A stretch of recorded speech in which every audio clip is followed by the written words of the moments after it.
Buenos días chicas, bienvenidas a una nueva semana de trabajo, una semana en la que hemos retomado el tema de los videos de ortografía y redacción.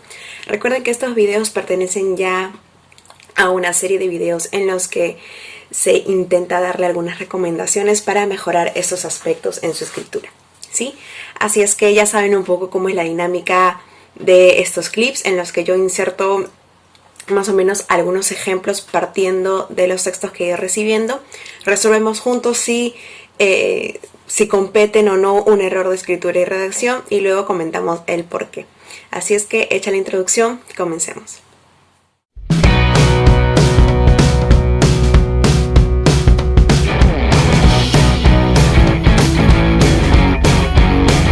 Bien, y comenzamos esta serie de clips de ortografía y redacción, ya saben ustedes, presentando un ejemplo tomado en captura, y ese ejemplo fue recogido hace ya un par de semanas y la captura dice lo siguiente: yo creo que la familia es lo primordial para uno y hay que aprender a valorar a cada uno de sus miembros. Esa es la oración en la que quiero que se centren y que me digan en qué partecita hay un error de ortografía escondido. 1, 2, 3. ¿Lo pensaron? ¿En qué parte de este texto hay un error ortográfico? Muy bien. A quienes dijeron en mente que el error ortográfico estaba en I, tienen razón. En I está el error ortográfico porque existe esta palabra como tal, existe la palabra I escrita de esta manera, pero utilizada en un contexto diferente. Y a eso refiere entonces el primer grupo de palabras que les voy a estar presentando en esta serie de clips, y es la diferencia entre las palabras I, escrita de esta forma, H-A-Y, el AI y el I, que es la palabrita que se utilizó en la situación que acabamos de ver. Bien, estas tres palabras tienen diferencias bastante marcadas. Comencemos con la primera de ellas, que es el I, escrita de esta forma con H-A-Y. Y en este caso el I es la forma conjugada del verbo haber, ¿sí? Por ejemplo, si decimos hay que hacer algo por él, ¿qué significa? Que debe de haber una solución. O hay agua caliente para cenar, ¿no? Existe este elemento, existe el agua caliente para que cenemos. Esa es la primera situación en la que utilizamos I, en este caso con H y con Y. Luego tenemos la segunda situación, que es el ahí. Suena diferente y se escribe diferente, pero a veces suelen haber confusiones. El ahí es un adverbio que indica lugar, ¿sí? Por ejemplo, ahí es donde vive mi abuela. Es un adverbio que me hace referencia al lugar, ¿sí? Al espacio en el que vive esta persona, ¿sí? O ahí es donde me caí la semana pasada. Es un adverbio, nuevamente, hace referencia al espacio físico en el que ocurrió el accidente. Ahora, el último caso era el ahí, que fue esa palabrita utilizada o mal utilizada en esta situación, y es el I sin H y con Y. Este I es una interjección que sirve para expresar emociones. Las interjecciones normalmente se utilizan entre signos de exclamación, ¿sí? Por ejemplo, ay, me pisaste el pie. Esa es un contexto perfecto para utilizar esta palabra porque indica una emoción, en este caso dolor, ¿sí? Y como les digo, usualmente se utiliza entre signos de exclamación porque normalmente es el contexto en el que se utilizan interjecciones. Esta es la diferencia muy marcada entre estas tres situaciones. Se utilizan en contextos completamente diferentes, su escritura también es diferente, pero al ser los sonidos muy parecidos, solemos confundirnos con cierta recurrencia. Por eso mi consejo siempre es que vuelvan a leer el texto antes de presentarlo para verificar si es que no se han cometido errores de esta naturaleza.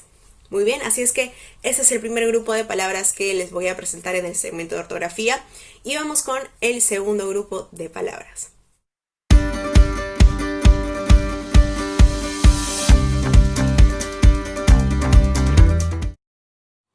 Muy bien, y para comenzar con el segundo conjunto de palabras de las que vamos a estar haciendo explicación en este apartado de ortografía, vamos a fijarnos en esta captura de pantalla. Es una captura que fue hecha algún trabajo en fechas recientes. y específicamente en el punto que dice, pongámonos a pensar en todo lo que nos está ocurriendo. Esta enfermedad no es un juego, hay miles de personas que han perdido la vida por este letal virus, ¿sí? Ubiquemos en alguna parte de este fragmento donde se ha cometido un error ortográfico. Les doy algunos segundos para pensar. 3, 2, 1. Muy bien. A quienes encontraron el error escondido estaba en esta oración que dice esta enfermedad no es un juego. En ese apartado la palabra esta está incorrectamente tildada. Y precisamente, o para entender el por qué esta palabra en este contexto en específico no debe de tildarse, es que vamos a comenzar con la diferencia entre tres tipos de palabras que se escriben muy parecido, que suenan muy parecido, pero que se utilizan en contextos diferentes, ¿sí? Es la palabra esta, así, sin tilde, la palabra esta, con tilde en la E, y la palabra está, ¿sí? Que es también con tilde, pero esta vez con la tilde en la vocal A. Bien, entonces son palabras que, como vemos, pueden generar mucha confusión porque, a diferencia del hay, ahí y hay, esas palabras sí se escriben bastante parecidos, solo con ciertas diferencias de tildación. Así es que vamos a hacer esa diferenciación para aplacar un poco esas dudas. La primera palabra que vamos a definir y vamos a contextualizar es esta, así sin tilde.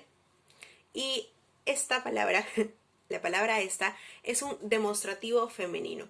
¿Para qué nos sirven los demostrativos? Para indicar la proximidad de un objeto con respecto a la posición del hablante, ¿sí? Por ejemplo, yo digo, aquí lo tengo, aquí. Por ejemplo, yo digo esta cartuchera, ¿sí? Estoy utilizando el demostrativo esta para indicar la proximidad de este objeto con respecto a mí, ¿sí? Si digo esta cartuchera es porque el elemento está cerca a mí, ¿sí? Si estuviera muy lejos diría aquella cartuchera. Entonces, en ese contexto es que se utiliza el esta sin tilde como un demostrativo, en este caso, que se usa para objetos en femenino, ¿sí? La cartuchera, la taza, esta cartuchera, esta tacita, ¿sí? Perfecto. Entonces, esa es la situación en la que utilizamos el esta sin tilde. Es bastante sencillo. Y en el segundo ejemplo es en el que se pueden generar confusiones, ¿sí? Y voy a intentar ser bastante clara en este ejemplo. Es la palabra esta con tilde en la E. Esta es un pronombre demostrativo, ¿sí? Es un pronombre demostrativo. ¿Para qué servían los pronombres? Servían para reemplazar a los sustantivos o como referentes para reemplazar ciertas palabritas que se han utilizado anteriormente. Por ejemplo, mi mejor amiga es Juana, punto seguido. Esta vendrá de visita la próxima semana, ¿sí? La palabrita esta, ¿a qué me está haciendo referencia? A Juana, evidentemente, ¿no? A Juana.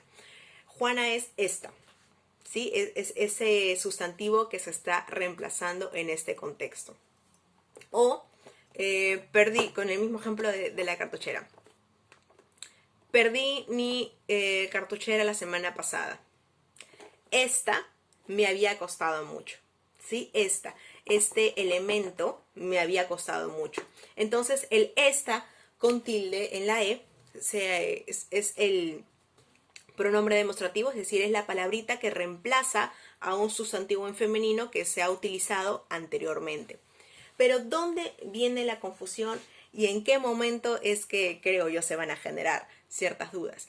Y es que en fechas recientes, si mal no recuerdo, es en la publicación del 2010, la Real Academia Española desaconseja su acentuación. ¿Qué quiere decir? Que hay todavía textos en los que se puede encontrar esta palabra tildada, es decir, al pronombre demostrativo tildado, pero la Real Academia Española, que si bien recuerdan, mencioné su definición hace ya 2 semanas, es la RAE, desaconseja su acentuación. ¿Qué quiere decir? Que a partir de ya hace algunos años, 2010, la Real Academia dice que no es necesario tildar esa palabra cuando se usa como pronombre demostrativo en ninguno de sus casos, ¿no? Incluso cuando hay ambigüedad con la palabra anterior. Es algo parecido a lo que nos ocurría con la palabra solo. No sé si recuerdan que la palabra solo tenía dos acepciones, uno de solamente y uno de soledad, pero en ninguno de los dos casos, pese a que presentaba ambigüedad o que podía generar confusión, en ninguno de los dos casos se tildaba. Ocurre lo mismo con estas palabras. ¿Qué quiere decir? Que tanto esta como pronombre demostrativo y esta como un demostrativo como tal, en ninguno de los casos se tilda, ¿sí? Por ejemplo, yo podría decir, esta taza es mi favorita, punto seguido, esta me la regaló mi mejor amiga, ¿sí? Estaríamos utilizando ahí dos tipos de esta. El primer esta como pronombre, perdón, como un demostrativo, y el segundo esta como un pronombre demostrativo, es decir, como una palabrita que reemplaza a la palabra taza, y en ninguno de los dos casos se tildaría, ¿sí?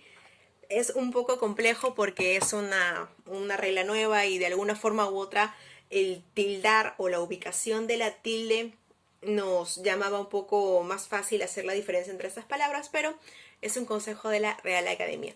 Igual no quiere decir que, o mejor dicho, como esta regla se ha dado en fechas recientes, es quizás muy común que vean esta tildación o la palabra esta tildada en la E en muchas publicaciones, en libros, en revistas de años recientes, pero ya saben que la Real Academia desaconseja su uso, es decir, que la palabra esta en esos dos casos no se tilda.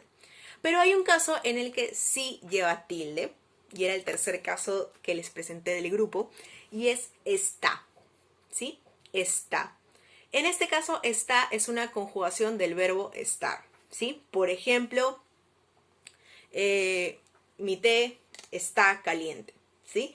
¿Qué quiere decir? Que mi té, esta bebida, el elemento está, permanece, se encuentra, ¿sí? Está caliente. Solo en ese caso, cuando sirve como conjugación de estar, es que esta palabra se debe tildar y se debe tildar en la A, ¿sí? Este grupo de palabras resultó un poco más complejo de hacer la diferenciación, pero espero haya quedado bastante claro. Hasta aquí, hagamos un review de todo lo que hemos visto en ortografía para pasar al ejemplo de redacción. Primero comenzamos haciendo diferencias entre hay, ahí y hay. El primer hay era una conjugación de haber. La segunda palabra era ahí, que se utilizaba como un adverbio de lugar. Y la tercera palabrita era hay, que era una interjección. Y como interjección nos sirve para denotar emociones. El segundo grupo de palabras fue un poquito más complejo y era la diferencia entre esta y está, ¿sí? En los dos primeros casos, en ninguna de esas situaciones se tildaba. ¿Qué quiere decir?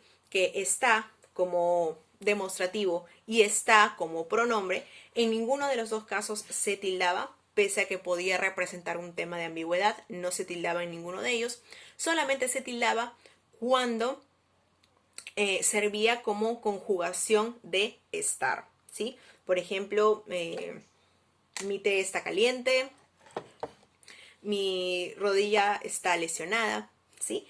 Solamente en esa situación es que la palabra está se debe tildar y la tildación recae en la vocal A, ¿sí? Con eso terminamos toda esta situación de errores de ortografía para ahora pasar a redacción. Y en redacción, como ha sido un poco denso este apartado de ortografía, solamente les voy a presentar un ejemplo a continuación.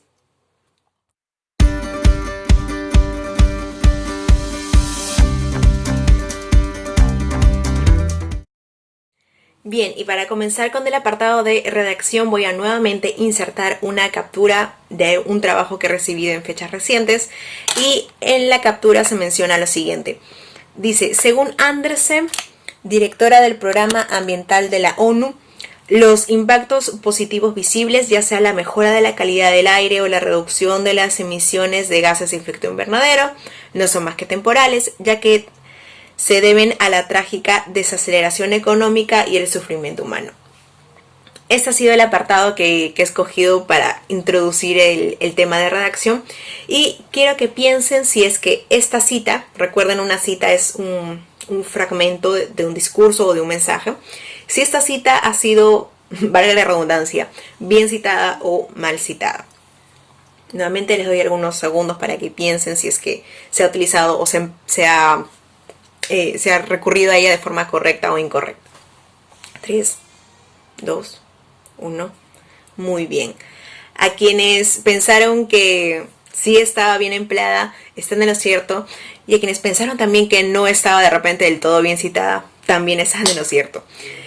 Si bien hay aspectos que recalcar en la forma en que se ha citado este mensaje, recuerden, y esto se los dije a las chicas de quinto año, que cuando citamos lo que dice un personaje, parte de un discurso o de un mensaje en específico, debemos de siempre hacer un pequeño comentario después de la cita, ¿sí?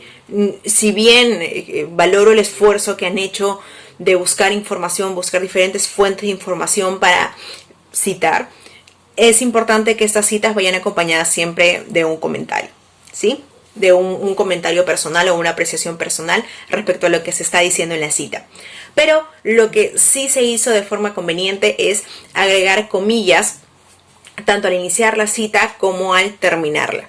Y ese es el tema de redacción del día de hoy, y es el uso de comillas. Ahora, el uso de comillas es bastante amplio, se usa en muchísimas situaciones. Si mal no recuerdo, tiene al menos unos 10 casos o 10 usos diferentes. Pero hoy quiero presentarles solamente 4 que son los que yo siento vamos a estar utilizando más en los próximos trabajos y en las próximas entregas. Bien, el primer caso es el que acabamos de ver en la captura de pantalla, y son las comillas para enmarcar citas textuales, ¿sí? Las citas textuales, como ya les dije anteriormente, son la reproducción literal, es decir, es el fragmento de lo que literalmente dijo esta persona, ¿no? Por ejemplo, en el caso, si yo digo, Francisco Bolognesi dijo, no me rendiré hasta quemar el último cartucho. Ese fragmento literal de lo que él dijo, no me rendiré hasta quemar el último cartucho, debería de ir siempre entre comillas, ¿sí? En este caso, las comillas se usan siempre al inicio y al final de lo que literalmente se reproduce del mensaje, lo que literalmente dijo ese personaje, ¿sí? Ese es el primer caso de uso de comillas. El segundo caso responde a las obras literarias, ¿sí? Para encerrar títulos de obras literarias. Por ejemplo, Miguel de Cervantes Saavedra escribió Don Quijote de la Mancha, ¿sí? Ese nombre de cita literaria también debería de ir entre comillas para enmarcar que esta es una obra como tal, ¿sí? Normalmente cuando utilizamos la computadora vemos que se opta un poco por utilizar de repente la letra cursiva, pero para quienes escriben en el cuaderno el uso de citas es importante para enmarcar estos títulos. El tercer caso viene y es algo que deberían de utilizar mucho en sus textos, es para enmarcar palabras o expresiones que son muy coloquiales o vulgares para de alguna forma no desentonar nuestro discurso. Por ejemplo, mi mejor amiga, casi mi chochera, me dijo o me hizo sentir muy bien con sus palabras. En esta oración, ¿qué palabra debería ir enmarcada entre comillas? Obviamente la palabra chochera, ¿sí? La palabra chochera es una palabra que normalmente utilizamos nosotros para referirnos a alguien a quien queremos mucho, que es muy amigo nuestro o muy amiga nuestra, pero que en este contexto sí resultaba un poco impropio. Así es que para referir que esta palabra es impropia o muy coloquial, o incluso con palabras que suelen ser vulgares, es importante enmarcarlas entre comillas, ¿no? Como para hacer saber al lector que somos conscientes de que esta palabra es impropia, pero la queremos utilizar para dar cierto efecto en nuestro texto, ¿sí? Este es un error que he marcado, me parece, algunas en uno que otro texto que he ido recibiendo, pero de todas maneras se los quería aclarar en este momento. Y el último caso de todos los que quiero presentar es es este en el que se enmarcan los pensamientos. Sobre todo es el uso de comillas dentro de textos narrativos. Me parece que ya es muy prontito voy a estarles pidiendo textos de este tipo, textos narrativos, de repente cuentos, anécdotas, ¿sí? Y en estas situaciones las comillas se suelen utilizar para enmarcar lo que el personaje está pensando, ¿sí? Por ejemplo, cuando las chicas de quinto hicieron su monólogo, de repente pudieron utilizar las comillas para enmarcar lo que el personaje del planeta Tierra estaba pensando. Otro ejemplo, si yo digo, si yo estoy narrando una anécdota personal, una anécdota en la que yo me encuentro con mi crush, entre comillas, propio, con mi crush, con la persona que me gusta, y yo quiero enmarcar en mi narración o hacer la diferencia entre lo que digo y lo que pienso, ¿sí? Por ejemplo, yo le diría, comenzaría mi texto diciendo: el chico que tanto me gusta se me acercó, me preguntó cómo estaba y yo le dije bien, entre comillas, bien, pero en el fondo me quiero casar contigo y quiero ser tu novia para siempre, cierro comillas. ¿Y tú cómo estás? ¿Sí? ¿Qué estoy haciendo? Estoy enmarcando y haciendo una diferencia entre lo que digo y lo que pienso. Ese es el cuarto uso de las comillas, para en un texto narrativo hacer diferencia entre lo que el personaje está diciendo y lo que está pensando, ¿sí? Son solamente 4 usos que he querido presentarles de las comillas. Como les dije, es muy extenso, pero creo que estos 4 nos van a servir bastante para el tema de las actividades que vienen, ¿sí? Hagamos un repaso muy rápido de redacción. Primer caso era comillas para encerrar citas textuales. Una cita textual es una cita que reproduce literal y exactamente lo que dijo el personaje. Por ejemplo, en el caso de Francisco Bolognesi, ¿recuerdan? No me rendiré hasta quemar el último cartucho. Ese enunciado debería ir entre comillas. Segundo uso, para encerrar nombres de obras literarias. Ojo, no solo obras literarias, sino cualquier tipo de publicación, ¿sí? Por ejemplo, ensayos, textos argumentativos, para enmarcar esta producción específica del autor, ¿sí? Como ya les había dicho, Don Miguel de Cervantes Saavedra escribe Don Quijote de la Mancha, o José Camilo Cela escribió, abren comillas, Ensayo de la ceguera, ¿sí? Esos nombres de publicaciones deberían ir entre comillas. Si están escribiendo en computadora o están presentando sus textos a computadora, pueden incluso colocar estos títulos en letra cursiva para hacer la diferencia. Ahora, el tercer uso tiene que ver con el hecho de utilizar comillas para enmarcar palabras que son o resultan impropias o vulgares o demasiado coloquiales, como les hice el caso de chochera, ¿no? Que es una palabra muy coloquial, pero que yo quise de todas maneras utilizar en mi texto, que es una presentación formal, que yo de todas maneras quise emplear en mi tarea porque sentía que le iba a dar cierto carácter a mi entrega, ¿sí? Entonces, cuando utilicemos palabras impropias como chochera o chibola, ¿no? Cuando utilicemos ese tipo de palabras debemos de enmarcarla entre comillas para hacerle entender al lector de que nosotros sabemos que es una palabra impropia, pero que por alguna u otra razón la queremos emplear en nuestro texto. Y el último uso era en el que hacíamos diferencia o queríamos diferenciar en un texto narrativo lo que el personaje estaba diciendo de lo que el personaje estaba pensando, ¿sí? Acuérdense siempre el ejemplo que les di, ¿no? De cuando viene tu crush a hablarte, ¿no? Para hacer la diferencia entre lo que le dices, pero lo que en verdad estás pensando. Para enmarcar lo que en verdad estás pensando mientras esta persona te habla, utilizas comillas, ¿Está bien? Esos han sido entonces todos los casos que vamos a presentar en este clip. He presentado dos grupos de palabras y sus usos en el apartado de ortografía, y en el apartado de redacción hemos visto 4 de los muchos casos en los que se utilizan comillas. En general estoy bastante satisfecha con sus trabajos. Puedo decirles que semana a semana he ido viendo cómo han evolucionado. Mis recomendaciones finales serían: 1, que siempre hagan el intento o siempre hagan el esfuerzo de escribir sus propios textos. No solamente para no quedar mal con quien los lee, porque, como les digo, detectar un plagio es muy fácil, pero sobre todo para que ustedes al final del día hayan hecho el ejercicio de escribir. Escribir es básico, y escribir bien sobre todo es básico para el mundo en el que ustedes ya, chicas de quinto, el próximo año se van a enfrentar, y chicas que están en cuarto, en año y medio ya se van a enfrentar, que es el mundo laboral, el mundo de educación superior. La buena escritura es básica tanto como la expresión oral. Así es que hagan el esfuerzo de escribir sus propios textos. Así cometan errores, ya saben, yo se los voy a decir. Algunas chicas, las indicaciones se las doy por Classroom. Enmarco los errores a las chicas que me envían sus textos por WhatsApp. Yo les envío un audio de WhatsApp diciéndole: mira, en este párrafo, en esta línea, en esta oración cometiste un error, corrígelo. ¿Sí? Todo tiene la intención de hacer que ustedes mejoren.